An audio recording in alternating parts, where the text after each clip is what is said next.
Hi friends, welcome to Dattavani world. ఇవాళ నేను capsicum వాము శనగపిండి పెట్టి కర్రీ ఎలా చేయాలో చెప్తాను ఫ్రెండ్స్.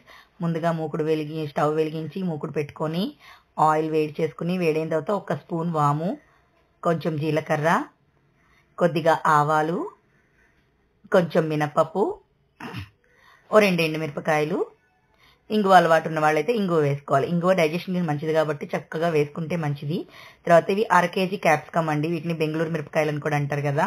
వీటిని అలా మీడియం సైజ్ ముక్కలుగా కట్ చేసుకొని వేసుకొని సిమ్లో పెట్టుకొని వేయించుకోవాలి. ఆ ముక్కలన్నీ, ఆ పోపు అంతా దానికి ఆ కూర ముక్కలకి పట్టేటట్టుగా కలుపుకొని అందులో పసుపు వేసుకొని బాగా కలిపెట్టుకోవాలి ఫ్రెండ్స్. కలిపెట్టుకున్న తర్వాత దాన్ని సిమ్లోనే పెట్టి కూరని చేసుకోవాలి.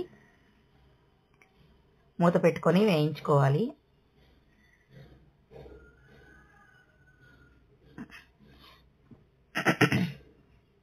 రోజు ఎప్పుడు ఒకటే వెరైటీ ఫుడ్ తినే కంటే వెజిటేబుల్స్లో ఉన్న 4 రకాలు అన్నీ వాడుకుంటూ చక్కగా 4 వెరైటీస్ చేసుకుని తింటే హెల్త్కి మంచిది. మనం రోజు తినడానికి ఏ కూర అని ఆలోచించుకోవాల్సిన అవసరం లేదు.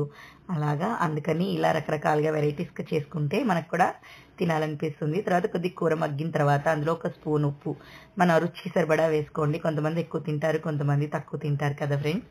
అది మళ్ళీ బాగా కలియపెట్టుకొని మూత పెట్టి ఇంకా మగ్గించుకోండి. మగ్గిన తర్వాత చూడండి ఫ్రెండ్స్, బాగా మగ్గిపోయింది. అందులో ఒక 3 స్పూన్లు శనగపిండి వేసుకోవాలి. పచ్చి శనగపిండి అండి, వేయించక్కర్లేదు. 3 స్పూన్లు శనగపిండి వేసుకొని బాగా కలుపుకోవాలి. తర్వాత అందులోనే మళ్ళీ మనం ఒక స్పూన్, మీకు స్పైసీ ఎంత కారం కావాలంటే అంత కారం వేసుకొని కలుపుకోవాలి. అది పచ్చి కారం అయినా పర్వాలేదు, ఎండు కారం అయినా పర్వాలేదు, అంటే మసాలా కారం అంటారు కదా, అది వేసుకున్నా పర్వాలేదు.